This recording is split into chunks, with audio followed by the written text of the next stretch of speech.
तो इस वीडियो में हम लोग सॉल्व करेंगे एनसीईआरटी के एक्सरसाइज 6.3 का question number 12। Find the maximum and minimum value of x plus sign 2x। देखिए एक फंक्शन है x प्लस साइन 2x, इसका मैक्सिमम और मिनिमम वैल्यू फाइंड करना है ऑन 0 to 2 पाई। एक इंटरवल दिया है क्लोज्ड ब्रैकेट में, क्लोज्ड इंटरवल है मतलब कि स्क्वायर ब्रैकेट में दिया हुआ है।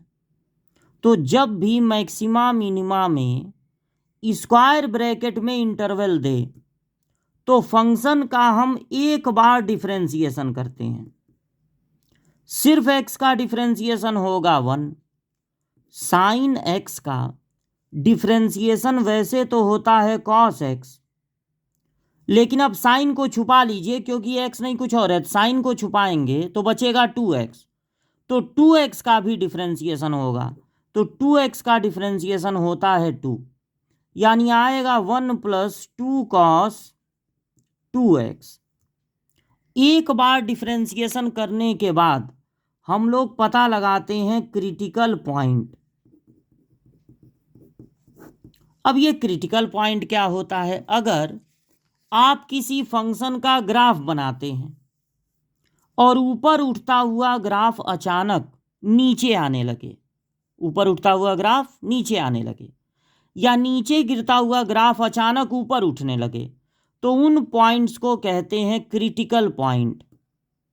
क्रिटिकल पॉइंट पे फंक्शन मैक्सिमम भी हो सकता है और मिनिमम भी, इसलिए मैक्सिमा मिनिमा के क्वेश्चन में क्रिटिकल पॉइंट फाइंड किया जाता है। क्रिटिकल पॉइंट पे अगर आप कर्व का ग्राफ टेंजेंट ड्रॉ करें, ग्राफ का टेंजेंट ड्रॉ करें तो वो एक्स एक्सिस के पैरेलल होता है, और जब टेंजेंट एक्स एक्सिस के पैरेलल हो तो उसका डिफरेंशिएशन 0 होता है। उस पॉइंट पे डिफरेंशिएशन 0 होता है। तो क्रिटिकल पॉइंट फाइंड करने के लिए ये जो डिफरेंशिएशन आया है उसको कर देते हैं 0 के इक्वल। अब हमको ये पता लगाना है कि 1 प्लस 2 cos 2x कब कब 0 होगा। 0 से लगाए और 2 पाई मतलब हो गया 360। 0 से 360 तक में कौन कौन सा x का वैल्यू इसको सेटिस्फाई करेगा। ये जो इंटरवल दिया है, ध्यान से सुनिएगा, ये जो इंटरवल दिया है वो x के लिए दिया है। जो इंटरवल दिया जाएगा वो वेरिएबल के लिए होगा, यानी x के लिए, जबकि यहां पर हमारा है 2x। तो अगर ये x के लिए है तो 2x के लिए होगा, इसमें 2 का मल्टीप्लाई हो जाएगा तो 360 बदल जाएगा 720 में। यानी बस आपको 0 से 360 तक नहीं सोचना है, 0 से 270 तक सोचना है, तो ये बहुत लंबा काम हो जाएगा। इसलिए यहाँ पर बहुत ज़रूरी है कि कॉस का कोई फार्मूला लगा के ये जो 2x है उसको बदल दिया जाए x में, क्योंकि ये इंटरवल किसके लिए दिया है? x के लिए। तो आप क्या करिएगा, cos 2a का कोई फार्मूला लगा दीजिएगा। लगा दीजिए 2 cos स्क्वायर a माइनस 1। ये होता है ना cos 2a का फार्मूला। cos 2a के कई फार्मूले होते हैं कि ये भी होता है 2 cos स्क्वायर a मतलब एंगल का हाफ माइनस 1। तो यहाँ हो जाएगा 2 cos स्क्वायर एंगल का हाफ यानी x माइनस 1। ब्रैकेट तोड़ दीजिए तो 2 2 जा 4 cos स्क्वायर x माइनस 2। 1 में से 2 माइनस होगा तो माइनस 1 बचेगा।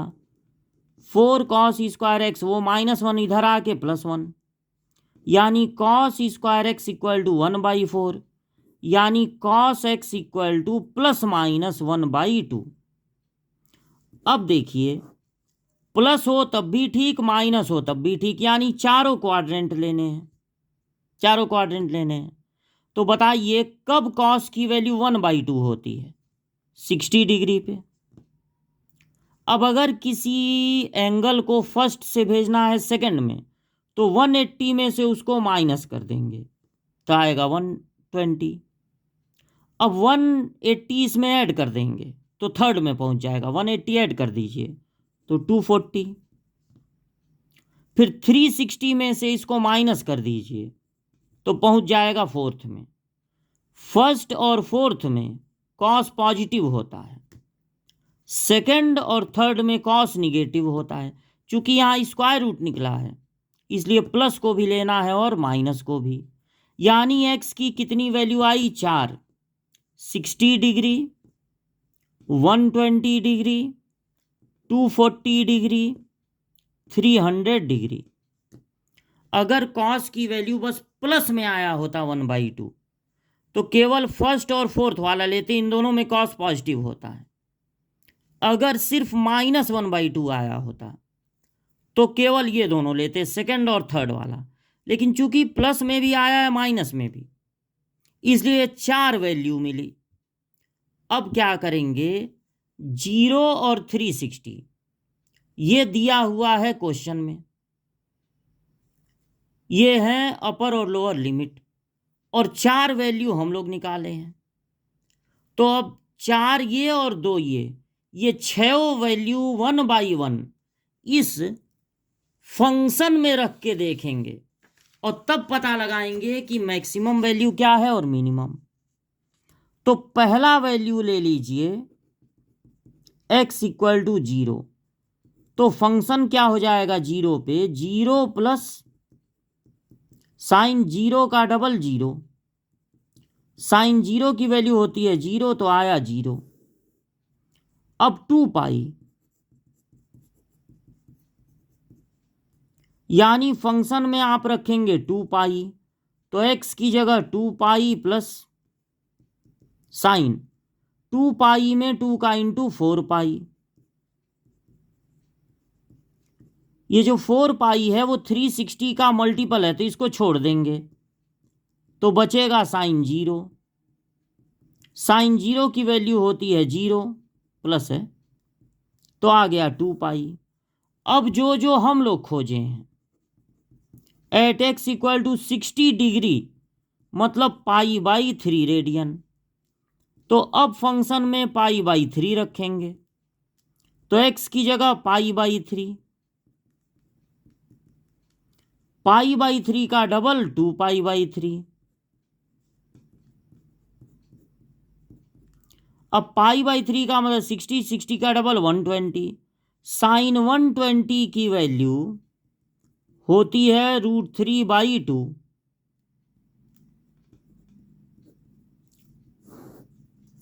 अब जो दूसरी वैल्यू मिली थी, दूसरा वाला मिला था 120, 120 मतलब 60 का डबल। तो जब फंक्शन की वैल्यू निकालेंगे 2π/3 पे, तो x की जगह फंक्शन यही है x plus sign 2x, x की जगह 2π/3 और साइन उसका भी डबल, यानी 120 का डबल 240। साइन 240 की वैल्यू देखिए, साइन 240 होगा थर्ड क्वाड्रेंट में। 240 का एंगल कहाँ मिलेगा, थर्ड क्वाड्रेंट में।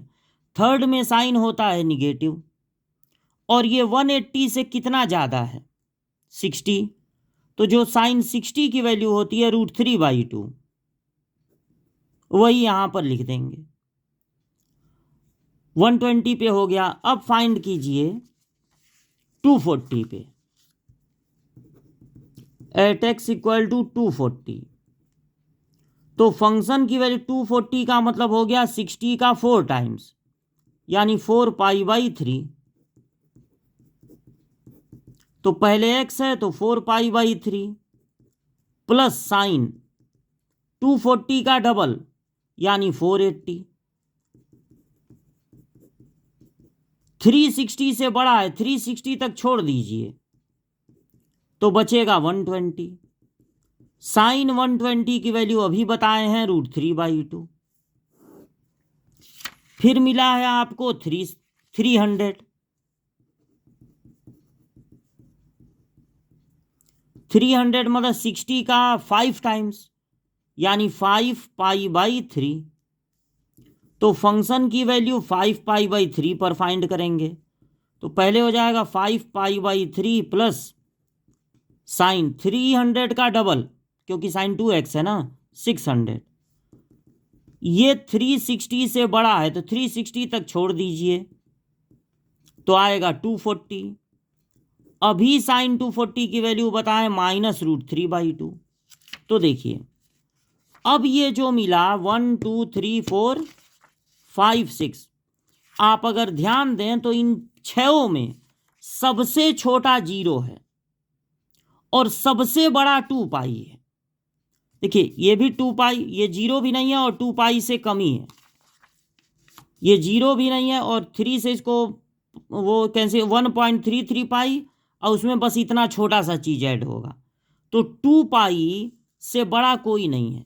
तो यानी कि आंसर आपका हो जाएगा मिनिमम वैल्यू होगी 0 और मैक्सिमम वैल्यू होगी, कितना आया था, मैक्सिमम वैल्यू होगी 2π। हाँ सही तो लिखे थे, 2π, मैक्सिमम वैल्यू 2π, क्योंकि बाकी जो भी वैल्यू आई है 0 और 2π के अलावा उनमें से कोई निगेटिव भी नहीं है कि 0 छोटा हो, तो सबसे छोटा 0।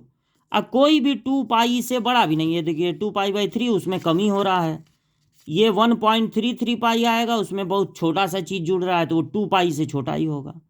ये भी 3 से डिवाइड करने पर 1 पॉइंट समथिंग आ रहा है और उसमें माइनस भी हो रहा है, इसलिए सबसे बड़ी वैल्यू होगी 2π। तो इस तरह से 12th क्वेश्चन हमको करना है सॉल्व।